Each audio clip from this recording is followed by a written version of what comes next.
Essa pesquisa tem como objetivo analisar os impactos socioeconômicos do programa Refrota 17 do governo federal.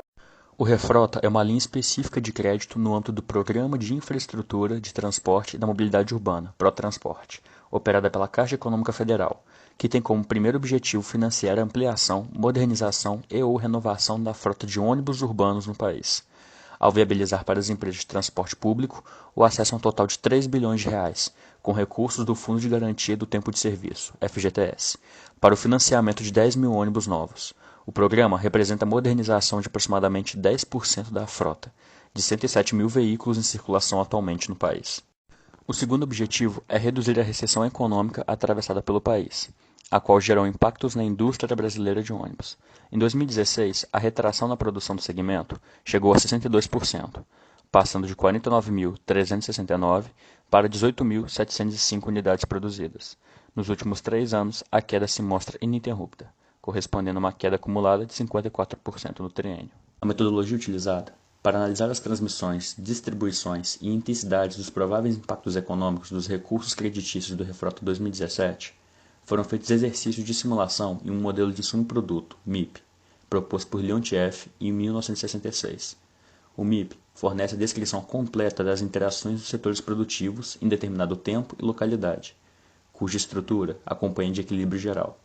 Esse modelo apresenta a vantagem de tratar apenas do fenômeno de estudo, isolando os efeitos na economia. O setor apresenta 3 principais dificuldades, sendo a primeira o envelhecimento da população. Com o aumento de pessoas acima dos 65 anos de idade no Brasil, cresce também o número de usuários não pagantes do transporte público. Tal cenário tem como resultado o aumento dos preços das passagens, ocasionando a busca pelo transporte individual, de forma a aumentar a frota de veículos particulares em circulação, além dos encargos da manutenção do transporte público sobre os usuários pagantes. A segunda dificuldade é o aumento do transporte particular. A preferência pelo transporte privado, em detrimento do transporte público, indubitavelmente gera consequências para o meio urbano, como maiores níveis de estresse, número de acidentes e congestionamentos, além do prejuízo financeiro, tais como preço do tempo perdido na viagem, custo adicional de combustível, manutenção, depreciação dos veículos e o custo da poluição sonora e atmosférica causadas pelo aumento da frota circulante. E por último, a urbanização acelerada. O crescimento populacional urbano ultrapassou em muito o crescimento populacional total nos últimos 50 anos, fazendo com que a taxa de urbanização brasileira seguisse uma trajetória fortemente ascendente. Todavia, esse forte e rápido processo de urbanização ocorrido no país, após o início do processo de industrialização brasileira, se deu sem que fosse acompanhado de investimentos correspondentes na rede de infraestrutura urbana, resultando em grande parte dos problemas enfrentados pela população brasileira nos grandes centros urbanos, especialmente no que se refere à mobilidade urbana. O gráfico e a tabela a seguir apresentam as taxas de crescimento da população e urbanização no Brasil, além do índice de registro de veículos automotores no mercado nacional. A partir dos dados coletados e da metodologia aplicada, seguem-se os seguintes resultados.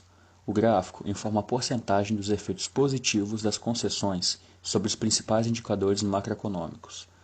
Com isso, é possível observar que as projeções indicaram, mesmo que modestamente, um estímulo à atividade econômica e à geração de emprego do país. A presente tabela advém da matriz de insumo-produto manipulada neste estudo. Nela estão destacados, respectivamente, os 10 principais setores mais e menos beneficiados pelo Refrota 17, no âmbito do impacto na produção dos setores. E, por fim, esta tabela destaca os 10 setores mais e menos beneficiados pelo Refrota, agora pela ótica da geração de empregos. De posse dos dados apresentados, é possível concluir que no que diz respeito aos indicadores setoriais, houve acréscimo no PIB de 1,66 bilhão de reais e a geração de mais de 25 mil empregos diretos e indiretos que, por sua vez, contribuíram para o impacto nas remunerações de 677 milhões de reais. Já sob a ótica da produção, houve choque inicial de 2,04 bilhões de reais, gerando um incremento de 4,5 bilhões, com um aumento de 377 milhões, e no orçamento público, com um acréscimo de 211 milhões à arrecadação total de impostos.